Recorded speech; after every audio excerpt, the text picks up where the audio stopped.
Hermanos, entonces vamos a la Escritura. Hoy día nos enfrentamos ya al séptimo mandamiento.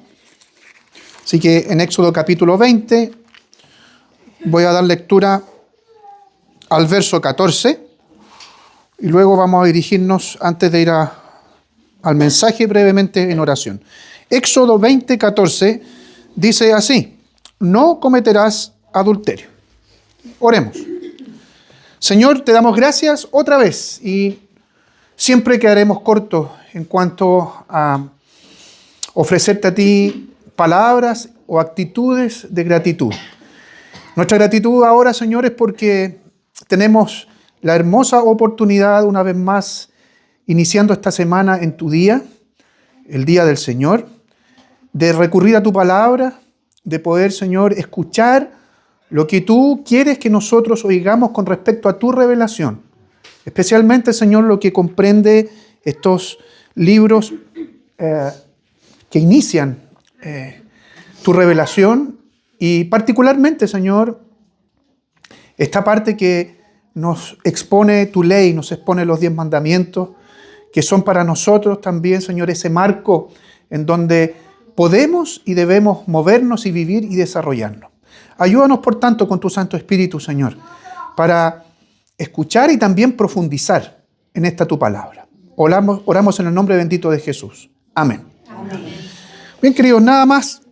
Primero, como parte introductoria, recordar lo que quizás fueron las primeras cosas que yo traté de enseñar con respecto a los 10 mandamientos, que los mandamientos del Señor, de hecho lo oraba, son normas para la vida diaria de sus hijos, ¿ya? Aunque quienes no lo son, quienes no son hijos del Señor, ciertamente el estándar de vida para ellos es el mismo, aunque no lo tengan asumido como tal. Y serán juzgados, de hecho, por este estándar, ¿ya? Por estas normas. Nosotros, que somos sus hijos, estamos llamados a llevar vidas también que se ajusten a ellos, que se ajusten a los 10 mandamientos. Pero entendemos que estas vidas que se deben ajustar a los 10 mandamientos y vivir de esa manera, no es que viviendo de esa manera obtenemos la salvación o nos ganaremos la salvación, sino que los 10 mandamientos son más que nada para cuidar esa salvación, en el sentido no de que si no la cuidamos va a desaparecer la salvación, sino que cuidarla en el sentido de que esa salvación debe crecer, esa salvación debe producir fruto. Y parte de ese fruto tiene que ver con vidas ordenadas, con vidas, usando la palabra bíblica, con vidas santas o vidas en santidad, ¿ya? Y esas vidas en santidad, necesariamente, como cualquier cosa que se cultiva, porque es trabajar, cuidar, ¿no es cierto? Cualquier cosa que se cultiva va a dar fruto, ¿ya? Y si ustedes se acuerdan de una de las parábolas que enseñó Jesús, decía que las personas que de alguna manera hacían caso o que son sus hijos y trabajaban en esto, en cualquier cosa, siempre van a dar fruto. Uno va a dar 30 por una semilla, otro va a dar 60 por una semilla, otro va a llegar a dar 100. Pero todos van a dar fruto. Entonces, lo importante de esto es que al acercarnos a la ley de Dios, al acercarnos a los 10 mandamientos, tengamos presente este marco general, ¿ya? Que no es estudiar los 10 mandamientos nomás porque están en la Biblia, o no es estudiar y ir, ¿no es cierto?, a la palabra del Señor y predicar los 10 mandamientos porque están en la liturgia, o porque están, ¿no es cierto?, ahí en el libro que estudiamos para los catecúmenos, sino que es palabra de Dios y por lo tanto Dios algo quiere mostrarnos, algo quiere revelarnos, algo quiere decirnos a través de cada uno de estos mandamientos, ¿ya? Y hoy día, como yo les decía, tenemos en el verso 14 de Éxodo este mandamiento o esta norma que dice: no cometerás adulterio, ¿ya? Y nos vamos primero a ir derechito al mandamiento, ¿ya? A tratar de entender lo que Dios está prohibiendo aquí también, y más adelante vamos a ver también los alcances de este mandamiento, para luego tener también un tiempo o un espacio en donde vamos a tratar de aplicar esta palabra del Señor, ¿ya? Por definición, adulterio es la relación sexual entre una persona casada y otra que no es su esposo o no es su esposa. Es tan sencillo como eso. Y ustedes ya se darán cuenta que partiendo, ¿no es cierto?, por esta definición y decir no cometerás adulterio, que el Señor, nuestro Dios, se preocupa y está interesado en que las personas puedan tener en ese aspecto de la vida, en la vida sexual, un marco regulatorio ordenado y donde puedan vivirla también. O sea, el Señor, podríamos decir, habla fuerte y claro y sin vulgaridades de ese aspecto de la vida del ser humano, ¿ya? De hecho, fuimos creados así. Si ustedes revisan el Génesis, ¿no es cierto? Creó al hombre y creó a la mujer. Después incluso le dijo, reproduzcanse. Y eso implica tener una relación sexual, ¿ya? Y quienes somos ministros de la palabra, quienes somos pastores, estamos llamados también a hablar de esto de la manera que Dios habla de esto. Porque está en la Escritura. Y tristemente muchos le hacen el quita a estas cosas. No, mejor este mandamiento pasémoslo por alto. O pasemos por alto después otra cosa que está relacionado con el mandamiento, que es un alcance de este mismo mandamiento, que es una palabra que aparece también en la Escritura, que es fornicación. Vamos a ver a qué se refiere el Señor también con esto. Entonces, cuando vamos derechito al mandamiento, lo que el Señor está pidiendo aquí a su pueblo, porque no podemos olvidar que los primeros que escucharon esto no fuimos nosotros. Los primeros que escucharon esto fue el pueblo de Israel, que andaba ¿dónde? ¿Dónde andaba? En el desierto. ¿Se acuerdan o no? Que andaba en el desierto. Y en el desierto fue cuando el Señor les entregó los 10 mandamientos. No nos olvidemos de esto. ¿Por qué? Porque esto es importante para poder entender el trasfondo. ¿De dónde fueron sacados? De Egipto. O sea, primero, ¿se acuerdan? Los saca de Egipto. Les da libertad de la esclavitud. Y después que ya son libres o son salvados de Egipto, les entrega los mandamientos. ¿Se acuerdan que nosotros ya hicimos esta aplicación para nuestra vida diciendo que el Señor primero ¿qué hizo? ¿Nos salvó? Nos salva, no nos saca de la esclavitud de Egipto, no, nos saca de la esclavitud del pecado para ponernos ahora en una condición de hijo, y en esa condición de hijo también nos entrega los mandamientos. Ese es el orden.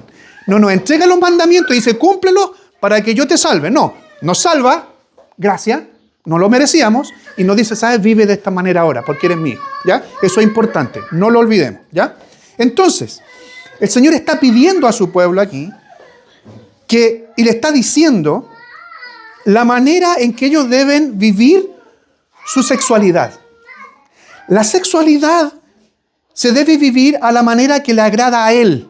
Eso le está diciendo, y no como les gusta a ustedes. Deben vivirlo como yo quiero, porque esa es la manera santa, es la manera mejor y lo que me agrada para que ustedes vivan esta área de su vida. Entonces les dice, de alguna u otra manera, no solamente en los 10 mandamientos, sino que antes, incluso después en la Escritura, que la manera de vivir la sexualidad es para vivirla en el matrimonio. Y por eso que adulterio, como definición, es una relación sexual con una persona que no es el esposo o la esposa de esa persona. Y aquí volvemos, ¿no es cierto?, un poco la mirada hacia el Génesis, es donde podemos encontrar esta institución del matrimonio y entender que el matrimonio es una institución divina. Y por lo tanto, no podemos ni debemos tomarla a la ligera. Tristemente, voy a hacer un paréntesis aquí, casi una aplicación, tristemente el matrimonio hasta el día de hoy se mira como algo, el matrimonio es algo antiguo. Claro, si uno lo mira desde el punto de vista de la Biblia, claro, es antiguo. Pero no porque sea algo antiguo, significa que está pasado de moda. ¿Ya? ¿La penicilina se ocupa todavía? Y es antiguo. ¿Cuándo se descubrió la penicilina? Ni se acuerdan los médicos. ¿Ya? No importa, pero es algo antiguo. Entonces, imagínense que ustedes llegan al hospital, le vamos a poner penicilina porque tiene alguna infección. No, es algo muy antiguo, póngame otra cosa. O no me ponga nada. ¿Se puede morir? ¿Se puede morir? Bueno, literalmente, las personas hoy día se están muriendo porque creen que incluso la palabra del Señor es algo antiguo. Y se siguen muriendo y siguen rechazando la palabra del Señor y siguen rechazando incluso a Dios mismo con esto. Entonces, el matrimonio es una institución divina y debemos tomarla en serio como tal. Y como tal, involucra el matrimonio un pacto entre un hombre y una mujer. ¿Para qué? Para que en adelante vivan una vida en común y que honre a Dios y glorifique a Dios. ¿Ya? El matrimonio no es solamente para que las personas se casen y tengan guaguas, no. es para que honre a Dios. Estamos viendo el punto de vista bíblico. Si ustedes le preguntan a otra persona, van a tener una idea del matrimonio total y absolutamente distorsionada. ¿Ya? Entonces, el mandamiento, donde estamos poniendo atención ahora, entre otras cosas, ¿qué busca? Busca cuidar justamente ese pacto entre el marido y la esposa, de tal modo que exista castidad en el matrimonio. Alguien me va a decir, si conoce la palabra castidad, va a decir, pastor, está leso. ¿Cómo se puede decir castidad? Porque la palabra castidad implica pureza, ¿verdad? Entre otras cosas, pureza sexual. Entonces, y pureza sexual significa no tener relaciones sexuales desordenadas o no tener relaciones sexuales con otro. Bueno, castidad en el matrimonio implica justamente tener vida sexual solo y exclusivamente con el esposo o con la esposa. Y por eso se habla de castidad en el matrimonio. Entonces, este mandamiento, no cometerás adulterio, busca cuidar el pacto entre estas dos personas, hombre y mujer, que se unen en matrimonio, para que exista una vida sexual exclusiva, nadie más, entre ellos. Solamente entre ellos. ¿Por qué? Porque esto es lo que honra al Señor. Ahora, ¿por qué esto? Ya dijimos ya, ¿por qué honra al Señor? Pero hay otra razón más.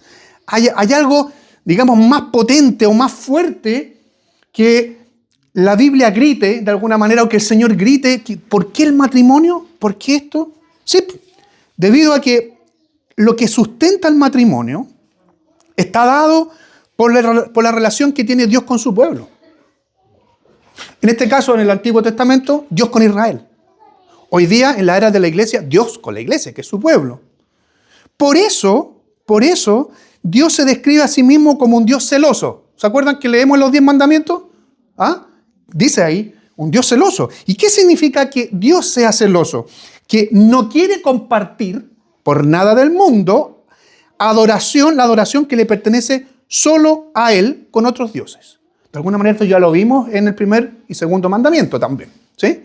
Entonces yo soy celoso. Yo quiero que mi pueblo me sirva, me adore, se preocupe, me cante solo a mí. A nadie más. ¿Saben cómo llama la Biblia cuando el pueblo de Israel se iba tras otros dioses? Adulterio. Entonces, así nosotros podemos ir comprendiendo mejor. O sea, Dios decía de alguna manera, hablando en chileno, yo no quiero que ustedes me pongan el gorro con otro Dios que no sea yo, porque yo soy el único y verdadero Dios, yo soy digno de honra, yo soy digno de alabanza. Y ustedes adulteran o me ponen el gorro porque yo tengo con ustedes una comunión íntima, tan íntima como la tiene un esposo con una esposa.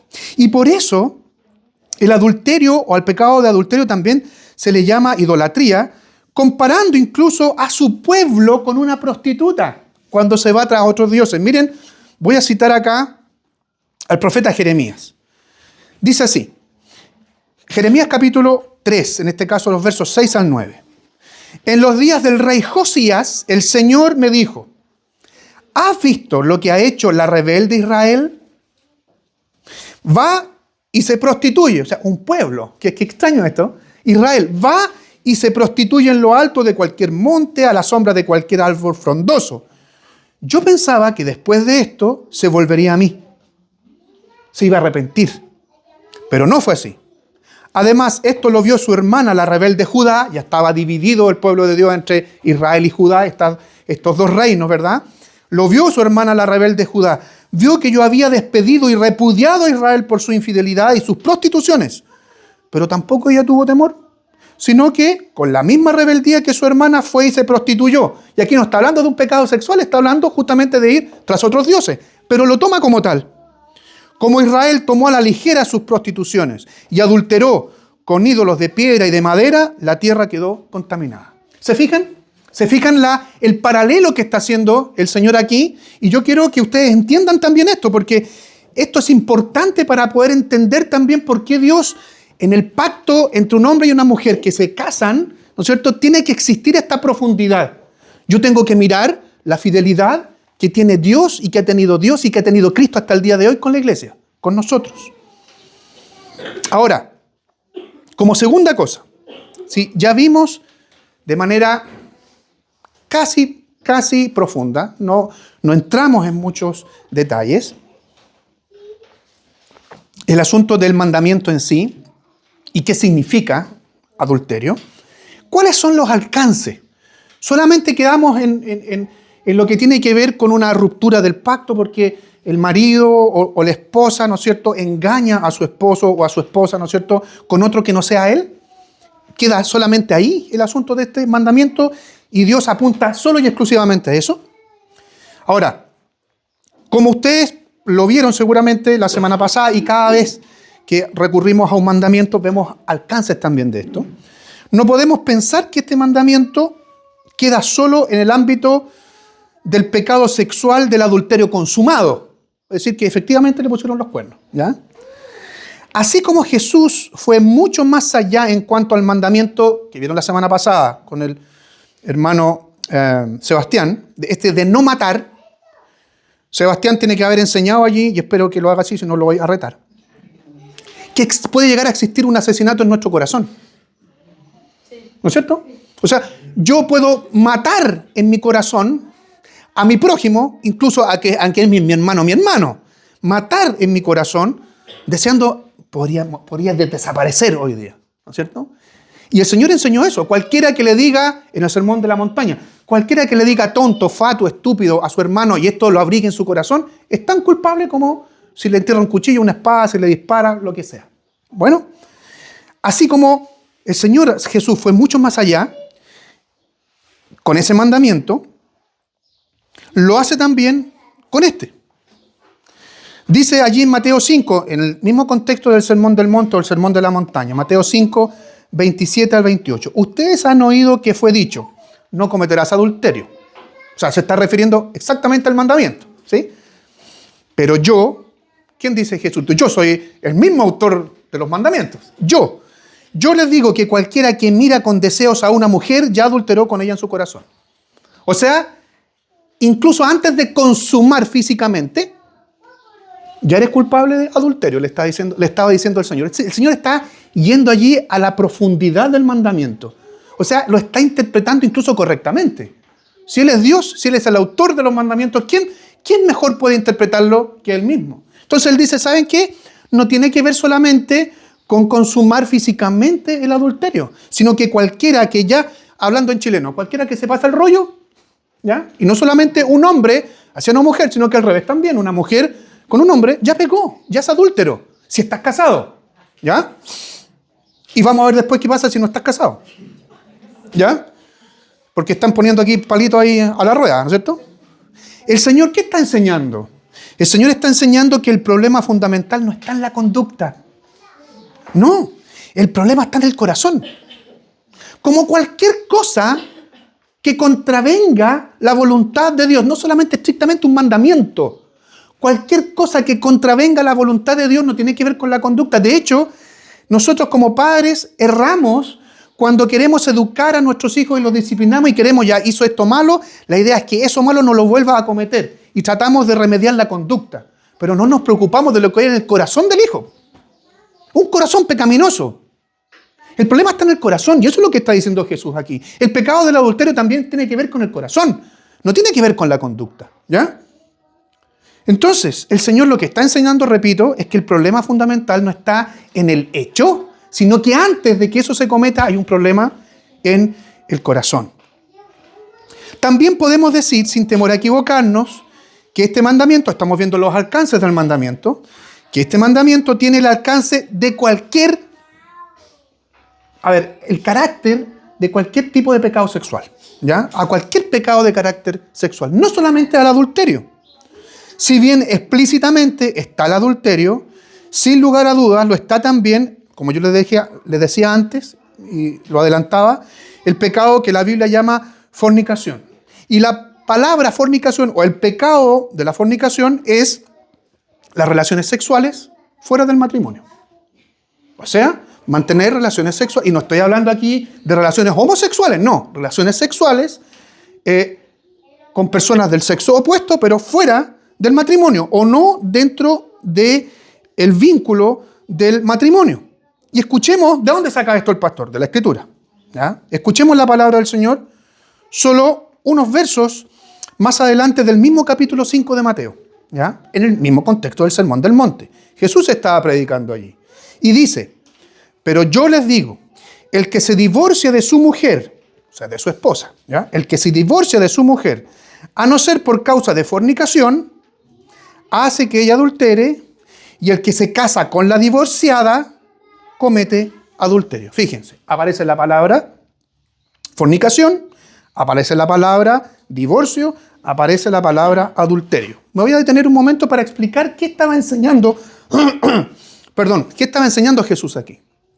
Resulta que para los hombres, en el contexto cultural de Israel, los hebreos tenían la posibilidad de divorciarse de su esposa si descubrían que esa mujer, ¿no es cierto?, no llegaba virgen al matrimonio. ¿Sí? Entonces, por eso es que dice Jesús, yo les digo que el que se divorcia de su mujer, a no ser porque esa mujer había fornicado, es decir, tuvo relaciones sexuales fuera del matrimonio, ¿no es cierto? Cualquier excusa que ustedes pongan, a no ser por eso, en realidad lo que van a hacer ustedes es adulterar. Es adulterar, es cometer adulterio. No hay otra cosa fuera, dice aquí Jesús, de la fornicación, es decir, que la mujer, y esto es aplicable para el hombre también, lo que pasa es que culturalmente los hombres solamente tenían esta posibilidad. Es decir, si tú descubres que tu esposa, ¿no es cierto?, en la noche de boda no es virgen, puedes divorciarte. Si te divorcias por otra cosa y te vuelves a casar, vas a cometer adulterio. Eso es lo que estaba diciendo Jesús. ¿Por qué estoy citando esto? Porque aquí está hablando justamente de la fornicación. Y está diciendo que la fornicación es pecado. Y que tener o mantener relaciones sexuales fuera del matrimonio, fuera del vínculo del matrimonio, es algo que Dios rechaza. Por lo tanto, podemos decir y asegurar que las relaciones sexuales que están lejos del matrimonio son aplicables a lo que Dios no aprueba en la vida de sus hijos. Las demás personas que no son cristianas, las demás personas que no toman en serio el evangelio, las demás personas pueden llevar vidas como les guste, sí. Sí, es cierto, lo pueden hacer. Ahora, ¿eso va a traer consecuencias? Sí. ¿Puede traer consecuencias en esta vida? Sí. Pero seguro va a traer consecuencias en la vida después. Porque van a ser juzgados también por esto. ¿Ya? Entonces, el Señor en su palabra, siguiendo en el punto de los alcances de este mandamiento, el Señor en su palabra nos recuerda que cada uno de nosotros, si somos sus hijos, y por lo tanto tenemos una vida renovada, una vida nueva, y que esta vida se va renovando progresivamente por la acción del Espíritu Santo y por la misma palabra que estamos escuchando hoy día, la que leemos en la casa, la que meditamos cuando estamos juntos en familia, lo que sea, somos templo del Espíritu Santo. Este es otra poderosa razón para tomar en serio este mandamiento. Y todos, ¿ya? Pero este en particular. Esta es una razón poderosa para cuidar nuestro cuerpo y glorificar a Dios mediante él. O sea, si el Señor te ha transformado, si eres un hijo de Dios, la Escritura dice que además eres templo del Espíritu Santo. O sea, el Espíritu Santo habita en ti, ¿ya? Habita en mí. Pero hay más. Hay más. No solamente que el Espíritu Santo habita en mí, sino que tú y yo, si eres un hijo del Señor, somos parte del mismo cuerpo de Cristo. Esta otra cosa súper, no solamente importante, sino que poderosa. El Espíritu Santo habita en nosotros y somos parte del cuerpo de Cristo. Entonces, si ponemos atención a esto, y ponemos atención y hacemos lo que el Señor está diciendo de cuidarnos o no nuestro cuerpo, vamos a estar honrando o deshonrando a Dios. No hay otra alternativa. Estamos hablando de este pecado que implica, ¿no es cierto?, la vida sexual, el área nuestra de la vida sexual. Podemos honrar a Dios de esta manera o deshonrar a Dios. Podemos ser fieles a Dios, obedientes a Dios o pecar contra Dios, como en todos los mandamientos. ¿Ya? Miren lo que el Señor nos recuerda cuando el apóstol Pablo, inspirado por el Espíritu Santo, escribe a una iglesia en particular, Corinto, capítulo 6 de Primera de Corintios, los versos 15 al 20. ¿Qué dice el Espíritu Santo hablando por medio del apóstol Pablo? Fíjense que puede ser algo muy crudo, pero es palabra del Señor. El Señor no le hace el quite a estas cosas que son parte de la vida del ser humano. Repito, 1 Corintios 6, versos 15 al 20. ¿Acaso no saben ustedes que sus cuerpos son miembros de Cristo? ¿Voy entonces a tomar los miembros de Cristo para ser los miembros de una prostituta? Le estaba hablando particularmente a los varones de la iglesia. ¿Por qué? Porque los varones visitaban a prostitutas. Y prostitutas no solamente que vivían de eso, sino que prostitutas que eran mujeres que eran prostitutas rituales de culto a ídolos, culto a dioses falsos. Y por eso que el apóstol le está diciendo, ¿acaso no saben ustedes que sus cuerpos son miembros de Cristo? ¿Voy entonces a tomar los miembros de Cristo, ustedes mismos, para ser los miembros de una prostituta? De ninguna manera. ¿Acaso no saben que el que se une a una prostituta se hace un solo cuerpo con ella? La Escritura dice, los dos serán un solo ser. Y aquí está hablando del matrimonio, de un hombre y una mujer. Los dos serán un solo ser, es decir, en la unión sexual. La Escritura dice, los dos serán un solo ser, pero el que se une al Señor, el cuerpo de Cristo, es un espíritu con Él. Y por eso que agrega después el apóstol, huyan de la inmoralidad sexual. Cualquier otro pecado que el hombre cometa, y el hombre genéricamente aquí, dice hombre y mujer, cualquier otro pecado que el hombre cometa, lo hace fuera del cuerpo. Pero el que comete inmoralidad sexual peca contra su propio cuerpo. ¿Acaso ignoran que el cuerpo de ustedes es templo del Espíritu Santo? Y que Él está en ustedes, y que recibieron de parte de Dios, y que ustedes no son dueños de sí mismos, porque ustedes han sido comprados, les recuerda el apóstol. El precio de ustedes ya ha sido pagado. Por lo tanto, den gloria a Dios en su cuerpo y en su espíritu, los cuales son de Dios. O sea, yo creo, sinceramente, que las palabras inspiradas, en este caso del apóstol Pablo, son clarísimas aquí. O sea, está hablando de la inmoralidad sexual de manera general. ¿Está incluida el adulterio? Sí.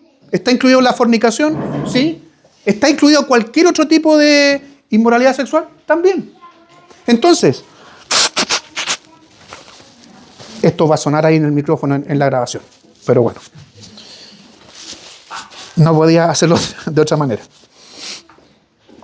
Apliquemos. Entremos donde las papas queman, ¿no es cierto? Apliquemos la palabra del Señor. Pongan atención, por favor.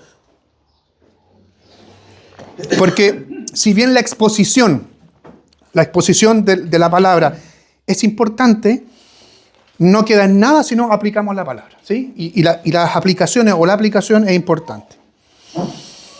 Varias cosas más al respecto de lo que he expuesto aquí hoy día, las vamos a tratar en un par de sermones en el próximo mes, en el mes de noviembre, en una serie que siempre se predica o siempre predico en el año, que es una serie sobre la familia. Y vamos a tratar en esos dos sermones el matrimonio y también la soltería, ¿ya? Sin embargo, quiero que aterricemos algunas cuestiones con respecto a la palabra de hoy. Primera cosa, el placer sexual fue creado por Dios en el huerto del Edén. O sea, no fue algo que inventó el hombre. No fue algo que inventó ni Eva, ni inventó Adán, ni después. Dios creó no solamente al hombre de la tierra y después a la mujer, ¿no es cierto?, de la costilla de Adán, sino que los creó para que pudiesen engendrar hijos y la tierra se llenara. A tal punto que hoy día hay gente hasta en Chile, ¿ya? Y eso tuvo que ver con lo que el Señor le mandató a Adán y a Eva, ¿sí? Y la tierra seguirá llenándose, ¿no es cierto?, aunque falta mucho para que se llene, pero seguirá llenándose hasta que el Señor vuelva. El Señor sabrá. Pero el Señor creó el placer sexual. Por tanto, el placer sexual, queridos, no es pecaminoso. No es pecaminoso en sí. ¿Por qué? El mismo Génesis, la misma Biblia dice que todo lo que Dios creó era bueno en gran manera. El placer sexual, por lo tanto, también. El problema son las distorsiones que se dieron a partir de la rebelión de Adán y Eva. De ahí en adelante quedó la tendala en todo. Y por eso mismo, por estas distorsiones, muchas personas enseñan que el placer sexual o este ámbito de la vida del hombre, que la sexualidad es pecaminoso. Y que es malo, que es sucio, que es feo. Y la Biblia nunca habla de eso. La Biblia habla del placer sexual como algo santo, como algo deseable. Ahora, distorsión. ¿Cuáles son las distorsiones? Porque distorsionar, ¿qué significa? Algo que uno ve, que uno debiese ver en 3D o en HD, lo ve difuso o lo ve borroso. No sé, pues una distorsión, por ejemplo, es que un ser humano joven de 20 años pueda caminar, pueda correr, pero resulta que esa persona cojea y le duele todo el cuerpo. Eso es distorsión y todo eso tiene que ver con el pecado. Entonces, ¿qué distorsiones existen con respecto a la sexualidad? Distorsión, por ejemplo, es querer vivir la sexualidad libremente. Libremente. O sea, como a mí me tinca. Como a mí me enseñó el tío. Como a mí incluso me enseñó mi papá o mi mamá. Y no como dice la palabra del Señor. El Señor tiene la verdad. No yo, ni el tío, ni el papá, ni la mamá. Nadie más que el Señor. Entonces, vivir la sexualidad libremente, que en otras palabras significa promiscuidad sexual, es decir, yo vivo mi vida sexual con quien quiero, como quiero, a la hora que quiero. ¿Ya? Eso es promiscuidad sexual. Y eso es una distorsión de lo que el Señor muestra en la palabra. Ah, pero hay algunos vivos que van a decir, no, es que yo tengo pareja estable. O sea, hasta en el gobierno, en el Estado, no solamente este gobierno, dice, ¿sabe qué? Lo mejor es que usted tenga una pareja estable. Pareja, no pareja. Una pareja estable. Porque eso va a permitir que tenga menos riesgos de distintas enfermedades de transmisión sexual. Entre paréntesis, esa enfermedad de transmisión sexual tiene que ver con vivir la vida sexual desordenadamente y no según los parámetros bíblicos. Entre paréntesis. Entonces, no, porque yo tengo una vida sexual con una pareja, nadie más. Eso es una distorsión. ¿Saben por qué es una distorsión? Porque el Señor dice que si esa pareja no es tu esposo, está distorsionando lo que la Escritura dice. Punto. ¿Ya? Es una distorsión de la relación. ¿Por qué? Porque no está dentro del matrimonio. ¿De dónde saca esto? Otra vez, pastor, por favor. Mira, 1 Corintios capítulo 7. Dice así.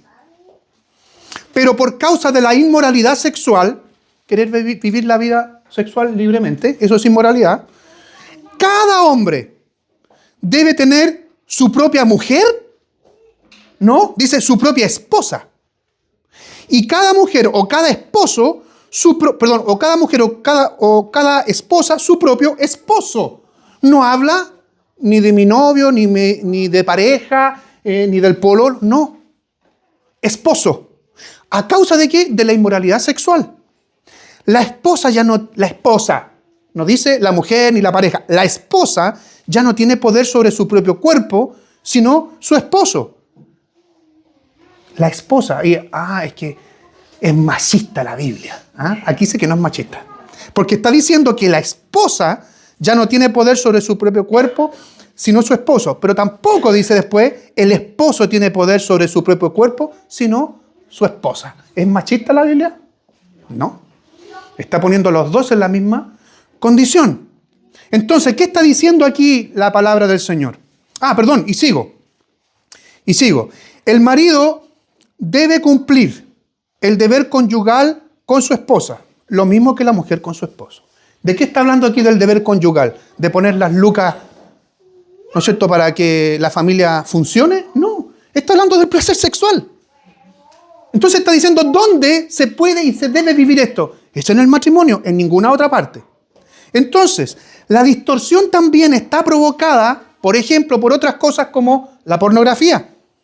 Y la pornografía hace un flaco favor a la santidad de la vida sexual.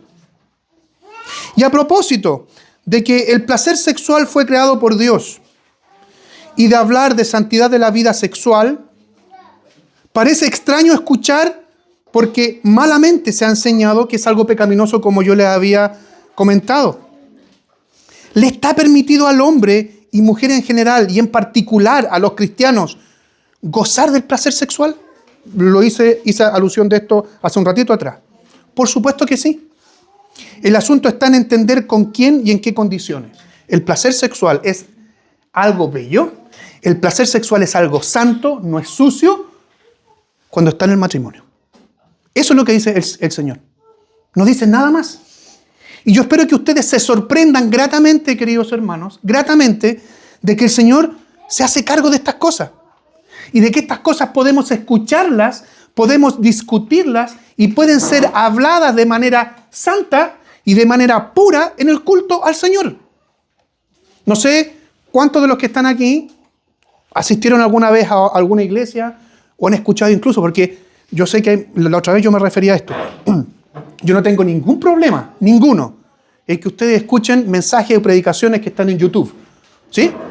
Ninguna, pero que eso aterrícenlo con la palabra del Señor. Busquen en la palabra del Señor si lo que está predicando ese pastor o predicador tiene que ver o está asentado en la palabra. ¿Sí? Bueno, ¿en cuántas partes, cuántas iglesias, en cuántos lugares se habla de esto?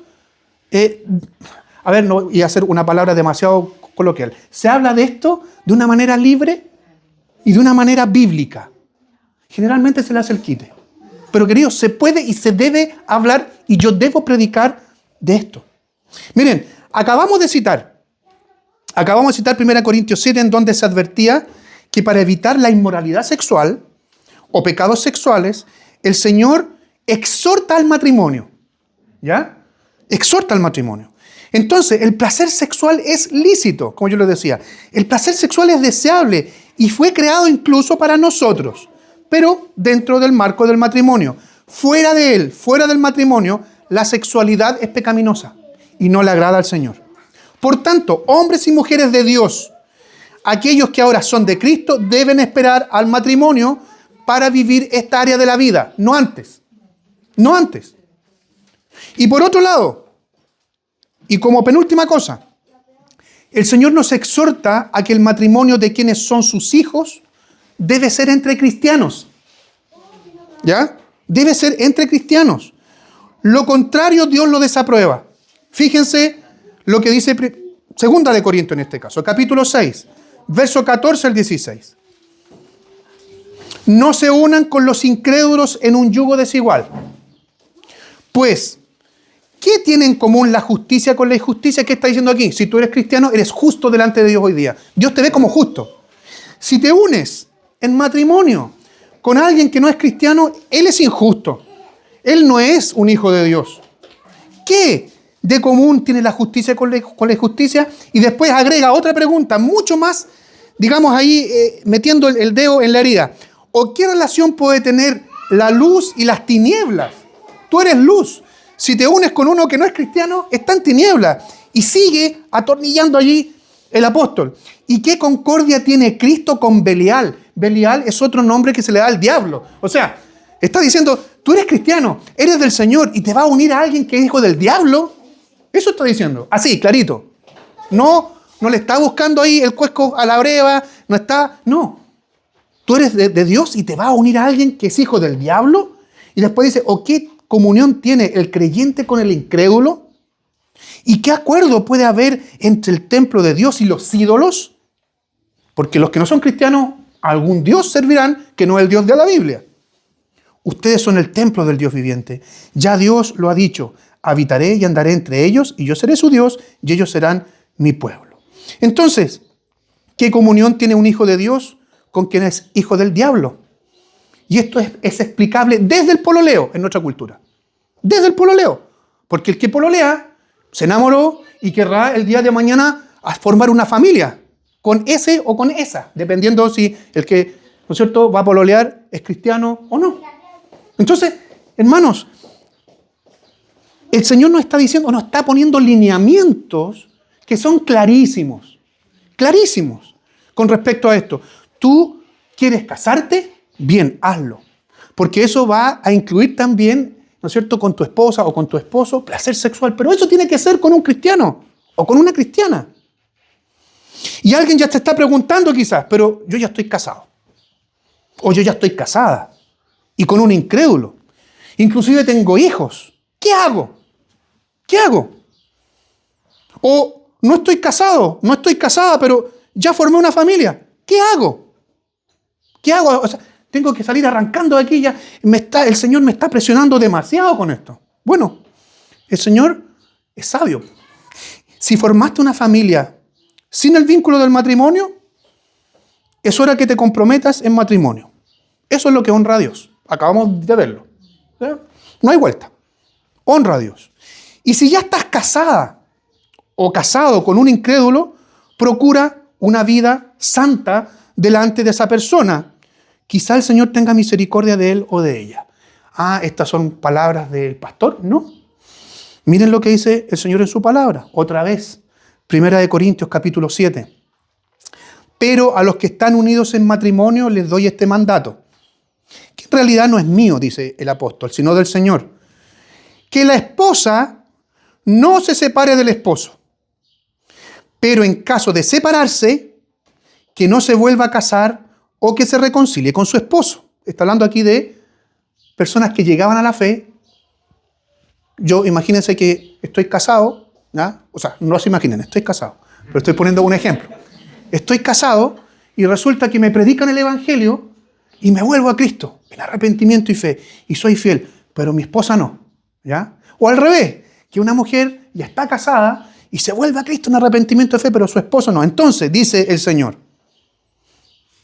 otra vez, voy a leer, pero a los que están unidos, aquí está, pero a los que están unidos en matrimonio les doy este mandato, que en realidad no es mío, sino del Señor, que la esposa no se separe de su esposo, ¿ya? No se separe del esposo, sino que, pero en caso de separarse, que no se vuelva a casar o que se reconcilie con su esposo, de la misma manera que el esposo no abandone a su mujer.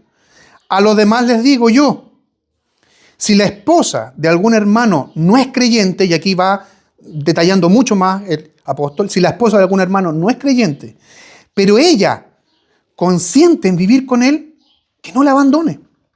Si el esposo ahora de alguna hermana, al revés, si el esposo de alguna hermana no es creyente, pero él consiente en vivir con ella, tampoco ésta debe abandonarlo, porque el esposo no creyente es santificado en su esposa, y la esposa no creyente es santificada en su esposo.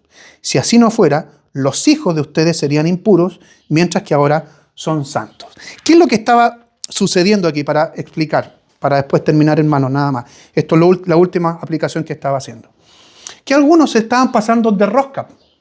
O sea, mujeres que se volvían a la fe y sus esposos eran, ¿no es cierto?, incrédulos. Aquí la tengo lista para poder separarme. Está lista. Porque es incrédulo. Y al revés, esposos que se volvían a Cristo Jesús, que se volvían a la fe de Jesús y su esposa estaba puro agujoneando ahí, atornillando al revés, eres un fanático, estoy usando palabras coloquiales, eres un fanático, siempre vaya a la iglesia, aquí me voy a separar. No, dice el Señor, manténganse casados. Y si su esposa consiente en seguir viviendo con él, a pesar de tu ser cristiano, sigue ahí al lado de ella, sírvela, cuídala. O al revés, cuida a tu esposo, da un buen testimonio. Porque eso es lo que quiere el Señor, vidas santas. Queridos, hemos visto hoy día entonces, de manera quizás muy general, algunas cosas un poco más específicas, lo que tiene que ver con el mandamiento de no cometerás adulterio o no adulterarás. Y que, como hemos visto, no solamente queda reducido al ámbito del adulterio mismo, sino que tiene aristas que tienen que ver con el pecado sexual en general. Y, resumiendo muy brevemente, la sexualidad es para vivirla porque el Señor así lo ha querido y así también nos ha regalado esta área de nuestra vida. Ahora, la pregunta es, ¿dónde? ¿Como a mí se me ocurre también? No. El Señor dice, en el matrimonio. Y para eso es. Y cualquier matrimonio, con una chiquilla linda, ¿no es cierto? O con un cabro buen mozo, fíjate si es hijo del Señor. Si no es hijo del Señor, estás contraviniendo la palabra del Señor. Y puede ser feo también. Y puede ser feo también, pero que sea un hijo del Señor. Que el Señor nos ayude.